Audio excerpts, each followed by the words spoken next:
अगर मैं आपसे कहूं कि इंसानी मन के लिए एक यूजर मैनुअल है जो 2000 साल पहले लिखा गया था और आज भी उतना ही काम का है, तो ये बौद्ध ग्रंथ धम्मपद है, जिसमें बुद्ध की शिक्षाओं का सार दिया गया है। इसे जुड़वाम श्लोकों में लिखा गया है ताकि यह बताया जा सके कि क्या करना चाहिए और क्या नहीं। आज हम इसके मुख्य विचारों को आसान भाषा में समझेंगे ताकि आप इन्हें रोजमर्रा की जिंदगी में अपना सकें। चैनल में आपका स्वागत है। अगर आपको प्राचीन ज्ञान, चेतना और आत्म नियंत्रण में रुचि है, तो आप सही जगह पर हैं। धम्मपद कोई कहानी की किताब नहीं है। ये विद्वानों के लिए जटिल दर्शन भी नहीं है। ये मन को समझने और संभालने की एक व्यावहारिक मार्गदर्शिका है, जिसे कोई भी आसानी से समझ सकता है। चलिए शुरू करते हैं। एक, मन आपकी वास्तविकता बनाता है। धम्मपद की शुरुआत एक बहुत प्रसिद्ध पंक्ति से होती है। मन ही सब कुछ है, विचारों से ही सब बनता है। बुद्ध का मूल संदेश ये है कि आपकी जिंदगी इस बात से कम बनती है कि आपके साथ क्या होता है, और इस बात से ज्यादा कि आपका मन उस पर कैसे प्रतिक्रिया देता है। अगर मन क्रोधित है, जीवन कठिन लगता है। अगर मन शांत है, मुश्किलें भी संभाली जा सकती हैं। आपको दुनिया को नियंत्रित करने की जरूरत नहीं, अपने मन को समझने की जरूरत है। आप हालात के शिकार नहीं हैं, आप अपनी सोच का परिणाम हैं।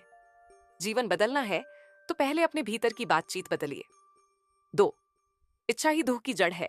बुद्ध यह नहीं कहते कि जीवन ही दुख है। वे कहते हैं कि इच्छा और आसक्ति दुख पैदा करती है। हम लोगों, नतीजों, पहचान और सुख से चिपक जाते हैं और वहीं से दुख शुरू होता है। धम्मपद याद दिलाता है, तृष्णा से शोक और भय पैदा होता है। आज की दुनिया में हमारी ज्यादातर चिंता इसलिए है क्योंकि हम जीवन को वैसा नहीं मान पाते जैसा वह है। शांति ज्यादा पाने से नहीं आती, कम चाहने से आती है। सच्ची आजादी जो है उसी में संतोष से आती है, न कि जो नहीं है उसे पाने से। 3, घृणा से घृणा खत्म नहीं होती एक बहुत प्रसिद्ध बात है। घृणा से घृणा कभी खत्म नहीं होती। घृणा केवल प्रेम से खत्म होती है। यह नैतिक उपदेश नहीं, मनोवैज्ञानिक सत्य है। गुस्सा ध्यान से बढ़ता है। पुराने जख्मों को बार बार याद करना उन्हें जिंदा रखना है।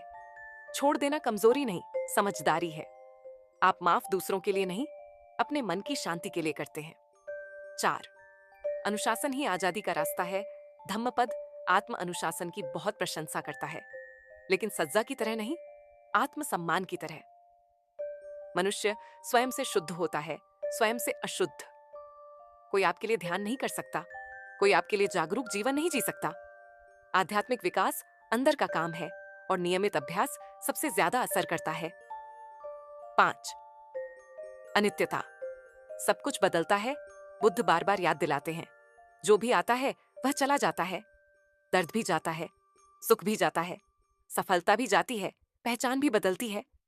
दुख तब होता है जब हम यह सच भूल जाते हैं। जिंदगी मुश्किल हो तो याद रखें, यह बदलेगी। जिंदगी अच्छी हो तो उससे चिपकिए मत। बुद्धिमानी बहने में है, जकड़ने में नहीं। 6, समझदार लोग सुख से ज्यादा जागरूकता चुनते हैं। धम्मपद साफ कहता है, सुख अस्थाई है, जागरूकता मुक्त करती है। बिना समझ के 100 साल जीने से अच्छा है एक दिन समझ के साथ जीना। बिना सोचे समझे स्क्रॉल करना, भोग और ध्यान भटकना हमारी ऊर्जा छीन लेते हैं।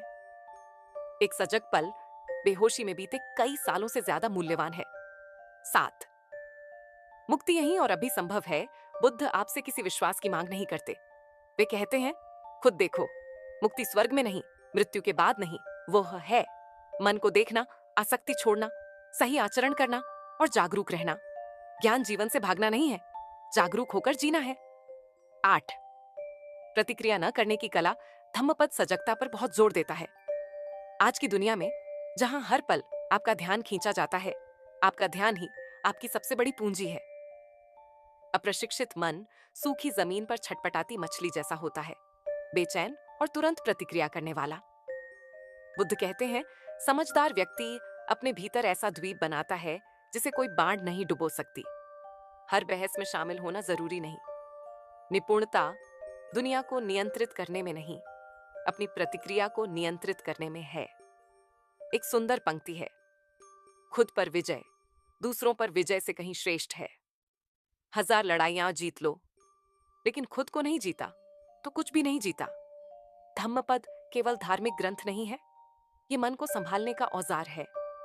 ये अपने मानसिक संसार की पूरी जिम्मेदारी लेने की बात करता है। आखिर में धम्मपद चमत्कारों का वादा नहीं करता, ये समझ का वादा करता है, और वही समझ दुख का अंत करती है।